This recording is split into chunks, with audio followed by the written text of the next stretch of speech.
Hey guys, what's up? It is Ripe again, back with more revenge stories. If you haven't already, please don't forget to check out my Patreon at patreon.com/ripeyoutube for exclusive Reddit content. Without any further ado, let's dive right into the stories. And the first one is titled, Park Your SUV in Motorcycle Parking, Have Fun Leaving. One of my previous offices was on the top floor of a building that had retail shops on the ground floor, and the building was part of an outdoor mall. The primary shopping clientele were upper-class attractive white women and their spoiled kids. I worked for a tech startup and I rode my Harley to work. We only had 2 reserved spots for our company of 5, which meant most of us had to park way out in the back of the mall parking lot after lunch. Since I rode a motorcycle, I started just using the motorcycle parking that was about 25 yards from the elevator rather than the full-size parking spots that I would have had to use if I drove a car.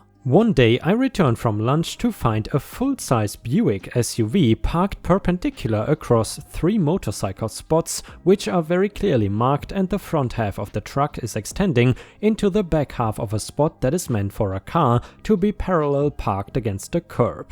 The front door was positioned so that when the driver got out of her SUV, she would have been standing on painting that said motorcycle parking only. So, being the kind of person that hates entitlement, I proceeded to roll my bike right up against the SUV so that the driver wouldn't be able to get in using the driver's door and probably wouldn't be able to leave without knocking my bike over or moving it. Since I had about 20 minutes left in my lunch break, I sat down on a bench under a tree across the street and just read articles on my phone. After about 15 minutes, a woman comes up to the SUV with 2 teenage girls. Between the 3 of them, I would wager they had the IQ of a flea and had worked a cumulative 0 days in their lives. She walks around the truck from the passenger's side and just stops dead when she sees my bike. She calls the 2 girls over and they all share the same "Oh my god, I cannot even" expression. I walk over to my bike and make sure my forks are locked, really just an excuse to make my presence known, and turn to walk away. She asks me if I can move and I look at my watch and say, "Sorry, I'm on my lunch break and I'm out of here, gotta run," and start walking away. She yells, "How am I supposed to get out?" And I respond with, "Don't know, should have thought about that before parking in motorcycle parking," and keep walking. She threatened to move my bike, so I stopped, turned and told her, "I've already got a picture of your license plate, by the way. If my bike has a single scratch when I get out of work tonight, I will just contact your insurance company." The look on her face was incredible, but the giggles from her, presumably daughter, and her friend were even better. Apparently, they liked seeing someone treat mom like she treats people. I walked back to my office, which conveniently overlooked the motorcycle parking, and called my coworkers over to watch the scene unfold. After a bit, she flagged down security, who were clueless and of no help to her. She made some calls. I would imagine she called hubby for a solution.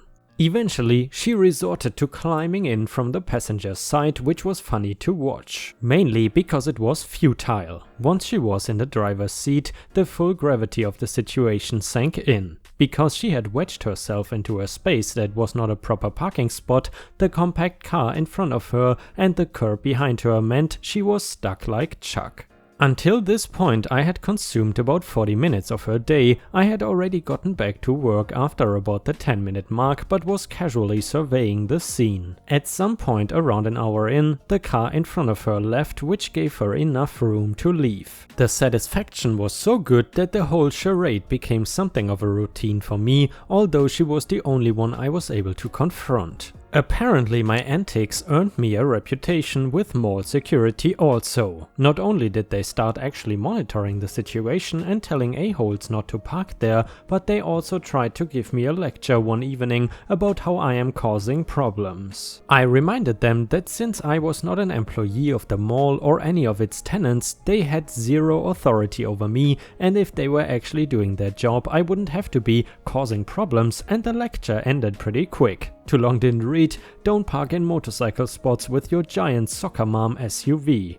And I have to say guys, the whole thing about cars parking in motorcycle spots is not really an issue in Thailand because usually the parking is divided here. But I suppose the reason for that happening in Western countries, and probably just non-Asian ones, is because motorcycles are much rarer over there and here they are just super common.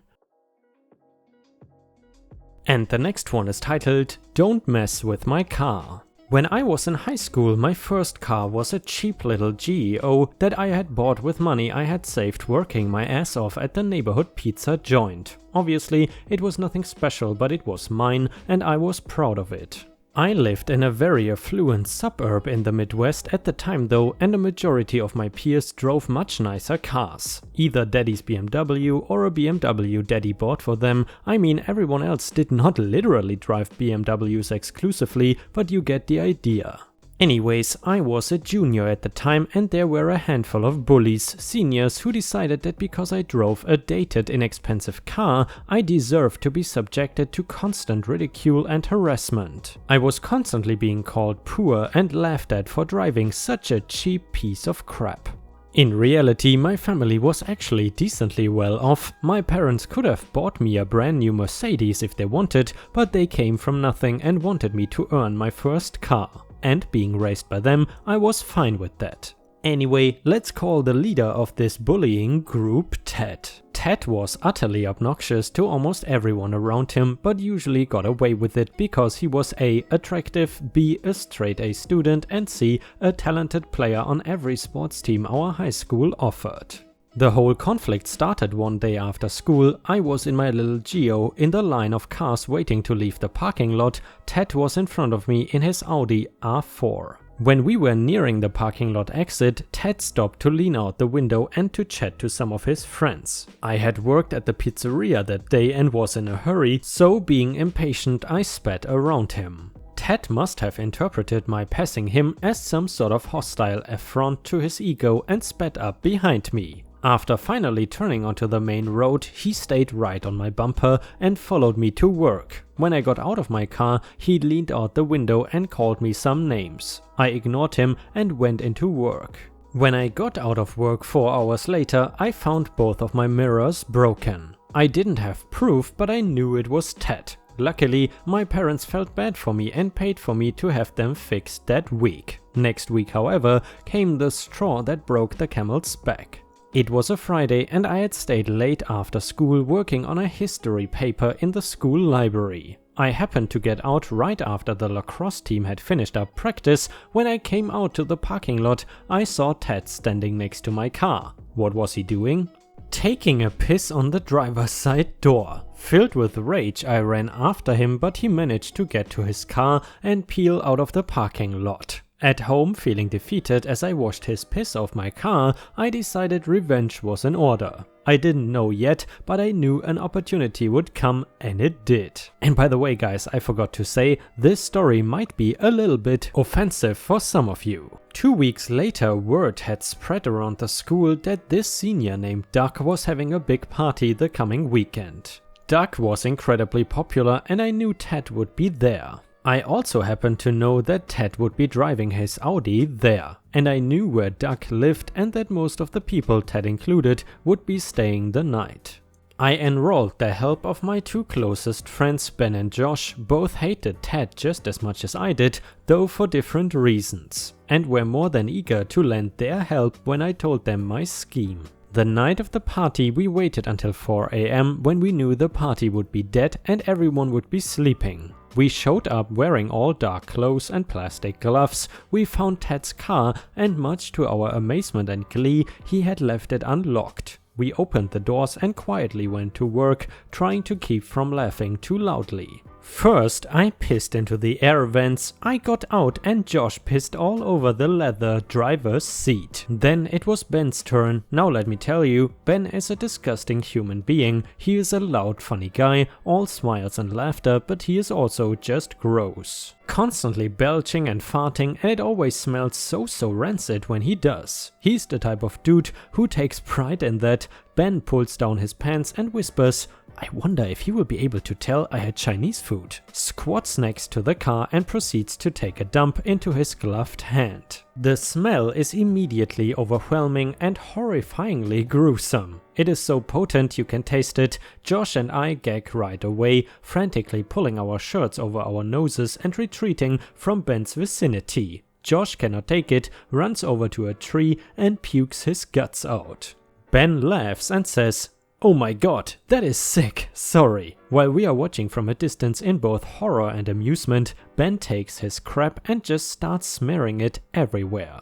All over the door handles, the steering wheel, the air vents, the radio knobs. He eventually starts gagging and coughing and retreats himself, but not before wiping his butt with the lacrosse jersey Ted had left in the back seat. We couldn't stop laughing on the walk back to Josh's house, but once we were back, Josh made Ben take a shower. Thank God. The following Monday there were a lot of whispers going around the school. Here is what I eventually learned happened. Number 1, the morning after the party, Ted discovered the nightmare in his Audi in front of everyone else who was leaving. Number 2, Ted went into a rage, but apparently almost everyone thought it was the funniest thing they had ever seen. Number 3, when Ted's parents discovered what happened to the car they had purchased for their son, they also discovered Ted had been to a party and had been drinking. I guess his parents were not cool with it. They took away his car for the rest of the year and Ted was told he had to ride the bus for the remainder of the year.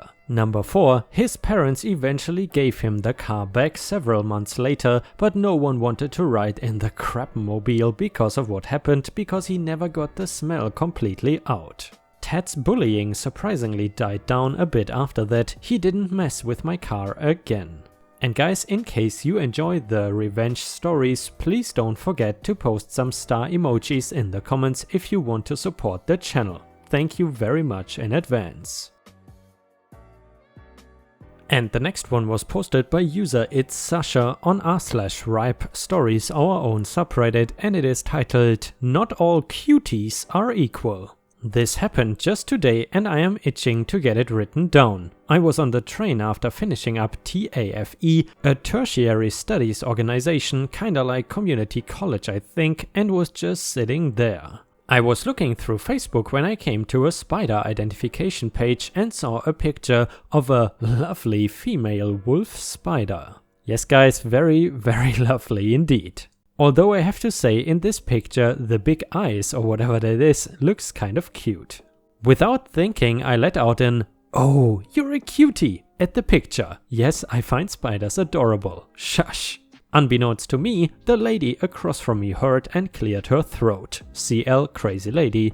Me, just your spider girl. CL, "You know, calling girls cutie is insensitive. She would probably be upset if she heard what you said." My brain immediately tried to comprehend the idea of a spider being offended. 404, and all I could do is stare while letting out a "Huh?"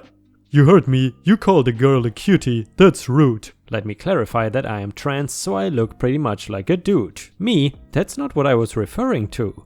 "Sure it is. You're all the same." Me, still confused. All of us, what? "Why are you acting stupid?" She's getting angry at this point and stands up. Me, I was not looking at anything like that. "Oh sure you weren't." I'm getting frustrated at this point. You want to know what I was looking at? I maximize the photo on my phone and shove it in her face before she can reply. She instinctively looks at the phone, sees the spider, shrieks, drops her handbag and stumbles back. The back of her knees hit the edge of the train seat and she falls on her butt in the seat looking shaken. At this, I and a few other passengers chuckle. She gets up, huffs, grabs her bag and walks up the carriage to go to another seat and spends the next couple of stops glaring daggers at me. Not my fault, she made an ass out of herself, but I'm still chuckling about it, so all is well. And guys, please don't forget, if you have any funny or good stories to share of your own, please don't forget to head on over to r/ripe stories on Reddit to share your own story there. And in case it is a good story, there's a nice chance that I will read it in a video. And the next one was also posted on r/ripe stories by user Bearded Trucker, and it is titled "A Trucker's Revenge", because we all love trucker stories. About 4 years ago, I started my trucking career based out of a cold storage facility on a small fleet of only 15 drivers. When I started, everyone seemed nice and I got along with everyone. After a couple of months, my truck had to continuously go into the shop for repairs, so my company gave me an essentially brand new truck that only had 100,000 miles on it and was 6 months old. It was at that point I started getting some backlash from our most senior driver. I will call him Will. He was still in a 3-year-old truck. Me being the easygoing guy that I am, I still showed Will respect and did my best to get along with him when we were at the same stops. With not much respect being shown back, not a big deal to me. As Will became more and more hostile towards me, my boss, who I will call Gary, would call and check on me multiple times a week to discuss my trips and concerns that were being brought to his attention. By this time, I am thinking Will is just being petty about the new guy having a new truck and longer trips. Fast forward 6 months, I completed my required contract with my company and put in a 2-week notice that I would be leaving for a local job. Apparently, word got around because Will and the rest of the fleet started treating me like absolute garbage and were doing purposeful damage to my company truck when I was at the house. I know it was purposeful because I keep a dashcam running 24/7. On my last week, I notified Gary about the damage that was happening and provided video proof. I decided to leave for my new job the same day. About 2 weeks into my new job, I run into, not literally, Will while driving down the highway. He is in my old truck and I think, cool, he got an upgrade. Well, he noticed me in a different company truck and decided to mess with me by not letting me pass. When I would get back behind him, he would slow down. I still ran a dashcam, so I had more proof of unsafe behavior. That day when I got home, I emailed the footage to my old boss and the safety department of my old job and my current one, showing what happened just in case an issue came up. I got a call from my safety department about my reported unsafe driving before they opened my email. Once they saw the footage, I was in the clear. When I spoke to my old company's safety department about what happened, I was informed that Will was immediately terminated. Between his unsafe acts and doing damage to company property, he had been blacklisted from any job that requires a commercial driver's license. Moral of the story: jealousy and bad behavior won't get you far, and always keep a dashcam running. You never know when you will need it to clear your name. And ripe stars, unfortunately we have already reached the end of today's video. I hope you enjoyed the content. However, if you cannot wait for more ripe content, then I suggest you head on over to patreon.com/ripeyoutube, where you can find more exclusive Reddit content read by me. Patreon subscriptions start at just $1 per month, and for $1 your name will show up at the end of each of my new videos. However, if you are willing to spend $3 per month, you will get access to more than 50 exclusive Reddit videos, mostly just no mother-in-law stories. However, please understand, I don't want to pressure anyone into spending money, because I am already incredibly grateful that you watch my videos every single day. Thank you so much for your daily support, it really means the world to me, and I hope to see you again tomorrow for the next video.